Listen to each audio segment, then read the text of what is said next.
Hi, I'm here with Ariel Kessler in her amazing home.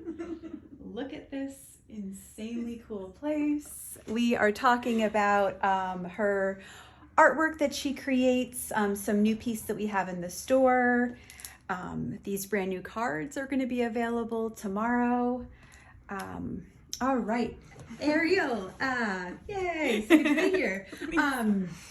I love your work. I love the depth that you get with all of your layering and your painting techniques and collage techniques. I would love to hear more about the fruits and vegetables collection that we now carry as cards. So Yay. They started out as, I just started making the berry strawberry one. Mm-hmm. I think it was summertime, just, feeling those fruity vibes. And I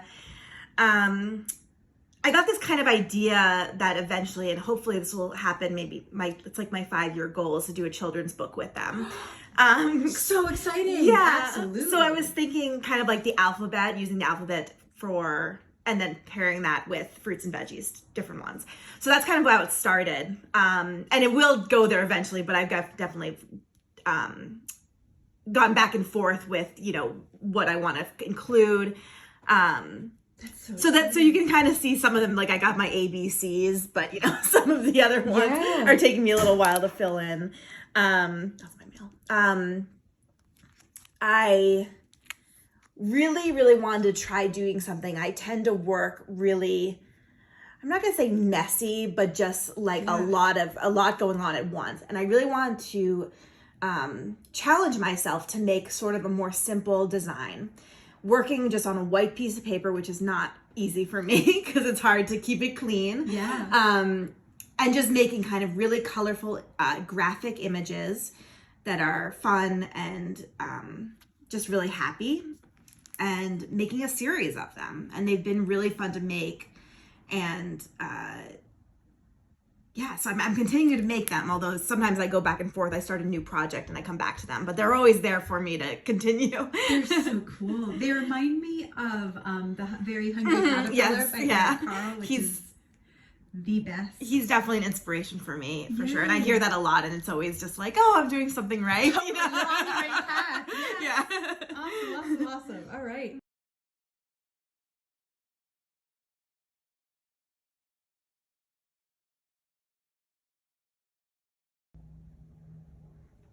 This is not messy. Like if you saw my house on like my paper.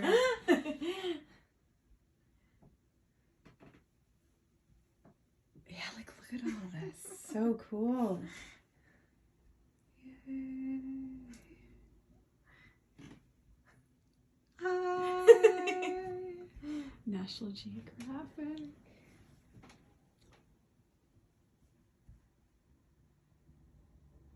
So good. Yeah.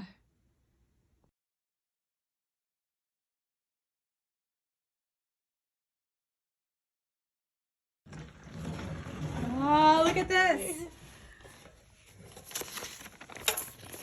Ooh, very cool. Oh, I see. So this was Yep, this is exactly to paint over. Yeah. So cool. Wow. It's a lot of big paper. Yeah, but like it's a lifetime of like collecting and saving these pieces. Yeah. And then I could go, what's down here? Yeah, let's see what's down there. Whoa, yeah. Yeah, so a lot of mountain, for my mountain pieces that I cut out. So we talked a second ago about having a piece of paper that you've been saving and then cutting into it. So what are your thoughts on saving materials and then finally cutting them and upcycling them and repurposing them? Yeah, so one of my favorite part of my process is I get a lot of magazine donations. As you can see, I have a ton of National Geographics that are like, gold. Yeah. And I sit down at my desk and I just tear pages out.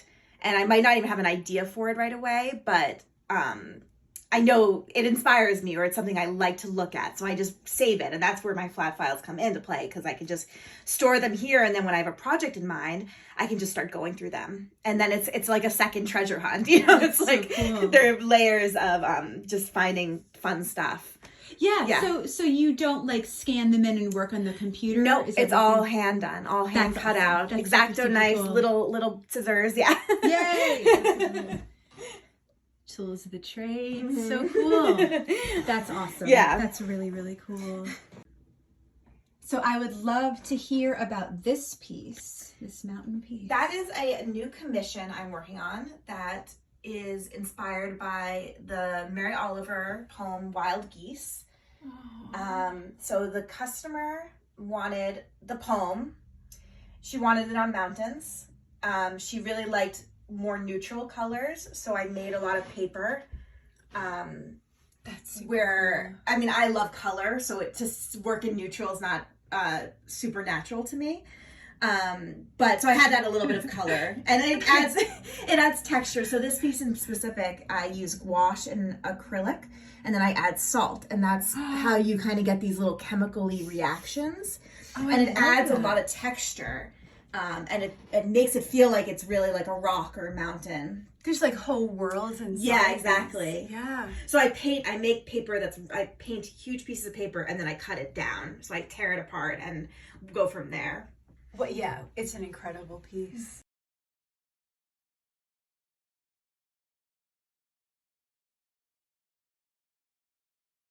Wow. And then this piece next to it is amazing. I'm really happy that we have some prints from this series of like the awesome blooming flower collage. Yeah. So this piece, I love working with flowers. I get a lot of flower catalogs, so I cut them out, and I like pairing them with leaves that I'll make or flowers that I paint, and kind of combining them. I like kind of tricking the mind sometimes, tricking the eye, and I kind of like that element of not really knowing what dimension my work is in, whether it's kind of coming out at you or if it's flat, because it is two-dimensional. So there, so that's why I like combining the two, found images and then my own drawings and paintings of the flowers. That's so awesome. And I really like pairing it with just a funky vase and then really fun background. Yeah. So these two pieces are found papers, vintage papers. Yeah. And then the vase I painted myself. I love it. It reminds me, do you remember Sassy magazine from the 90s? Yes. That's what it reminds me of in like the very, very best way. I love that. That's great. It's like super celebratory. Yay. Awesome. Whoa. Oh my gosh, look at all this. So this is paper that you've made. This is you've paper painted that I on. painted. Yeah, it's I call it my in progress drawer, which doesn't really make any sense anymore because right now it's more just like paper that I've made that I don't really want to combine with the magazine cutouts. A lot of this kind of paper I use as a base, like, I'll use it as the background. Yeah. So I kind of want to keep it as like clean and organized as possible. So it blows my mind. Your studio is a really, really happy place to be. You are mixing vintage paper, new paper, handmade paper, magazines, maps, Everything. How does your brain filter what's important, prioritize? It's really hard, and I sometimes think about what I've thrown out or recycled over the years. And, that part kind of drives me crazy. Or if someone gives me a bunch of magazines and I can't keep all of them, but I didn't get a chance to go through them, that drives me crazy. Like, what if there was the one, element of a page that I could have used? But I think because I work in a kind of a chaotic, in the best sense, in the best way possible, chaotic medium where, you save a lot of stuff and everything is reusable. I sort of have to be a little bit organized, and maybe that's kind of the part of my brain that I need to be able to sort things out and know where everything is. No, it's inspiring. Because it's like if you walk in here and there's just like stacks of magazines, that's not inspiring. That looks like homework. Yeah, totally. And I think I definitely, if I'm in my studio all day, it is a mess. It does become a mess. But then I have to kind of I have to put some things back. I also, because I'm working with paper, a lot of it is very, fragile, and you don't want it to tear, and you don't want it to get crumbled. And that does happen a lot because I overstuff my drawers with papers. But you don't want to leave it all out because it could get ruined. Exactly. And then it's no good. And George might come in and stuff. Exactly. Exactly. Yep. Make a bet on it. Yep. No, that's so cool.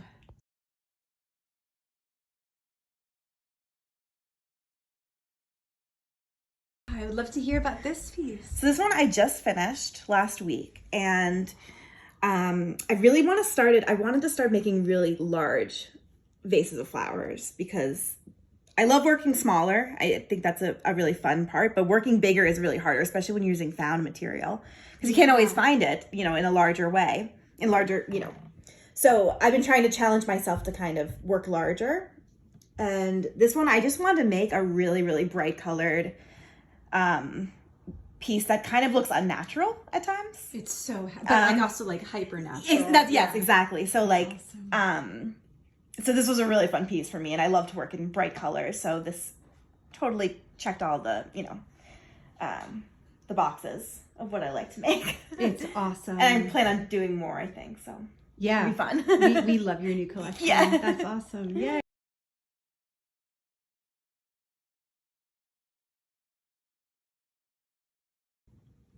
This new rainbow chard piece I saw on your Instagram, I am so excited to see it in person. I would love to hear all about it.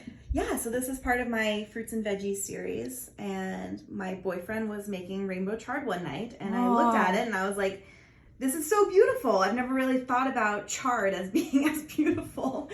So I just started making it, and what I did was I painted the leaves and tried to add as much texture as I could because I really wanted to, chard has a really nice texture. Yeah. And then I just had really a lot of fun making the stems just really colorful and bright. And what's rainbow chard? It's just a type of chard. Oh, it's literally a type of chard. It's like Swiss chard. Yeah, exactly. Yeah. Oh, that's so cool. I have to try it. And just so cool. It was one of those things where I'm like, I can't believe this is real. This is a real vegetable. Yay. That's gorgeous. Yeah, and this is a card and a print. Yep. Yeah, all of it. In a children's book and everything. Yay. This spring equinox piece is easily one of my favorite new pieces of yours that we carry in the shop. I love the psychedelic hypercolor colors, all of the landscape. I would love to hear about it. Sure. Well, I started my mountain series. I did an artist in residency in Iceland. Whoa! Yes, yeah.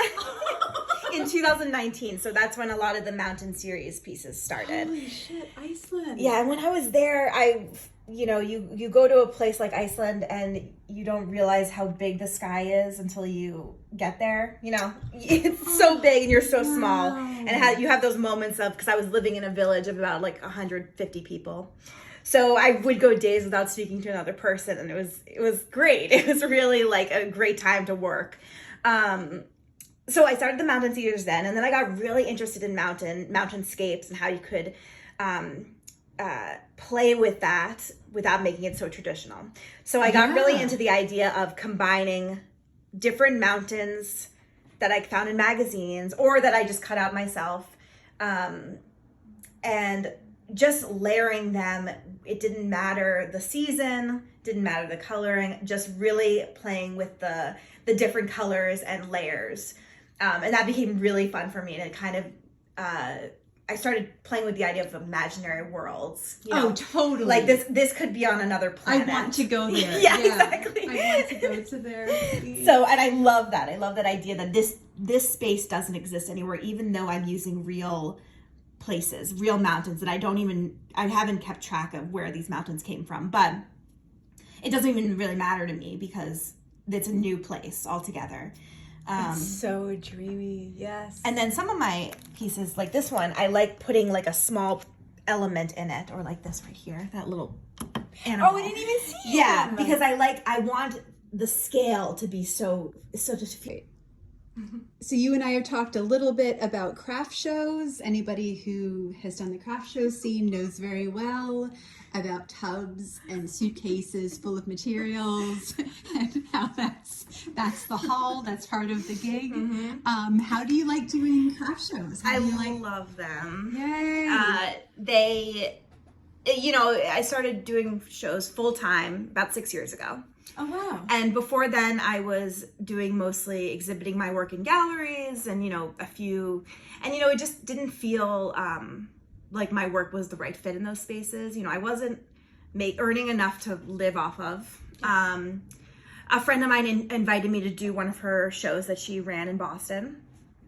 And I did it and I fell in love with it. I love the accessibility of it. I love that I have customers coming to my shows who have never stepped foot into a gallery because maybe it's not available to them or it's intimidating or whatever.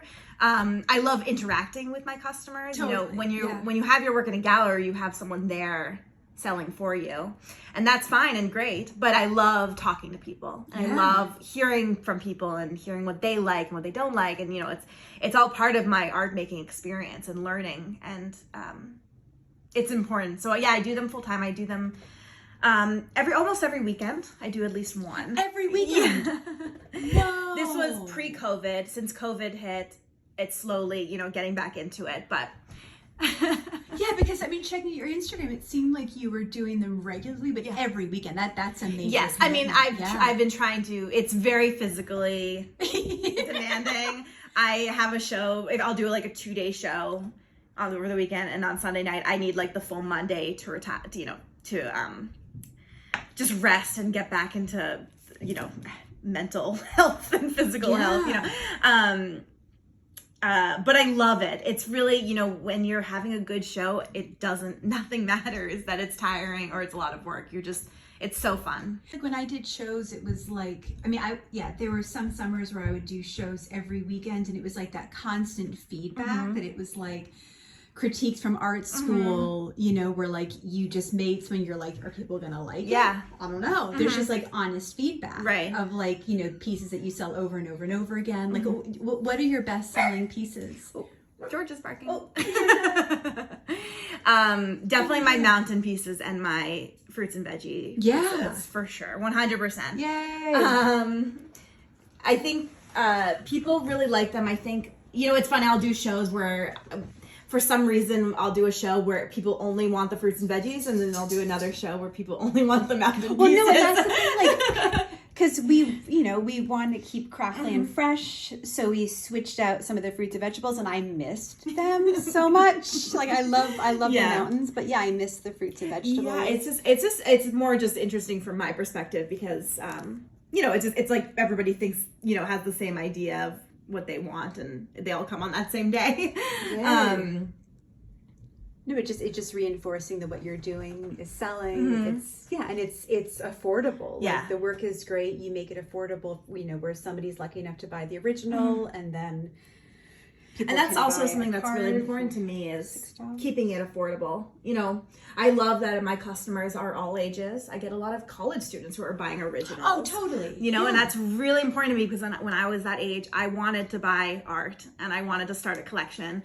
And so it's really important to me that I keep my prices, so I can still earn a living. That's important, obviously, but I can do that and also, make art accessible, and that's what's really important to me. No, completely. Like Margaret said at one meeting or talk that like art is for everyone. It doesn't have to be $1,000 piece on a gallery wall that you can't touch, you can't breathe, you can't get too close to. Like this is art. Absolutely. And it's gorgeous. I couldn't agree more. So awesome. This has been so nice talking with you. Thank you so much. Thank you. All right. Yay.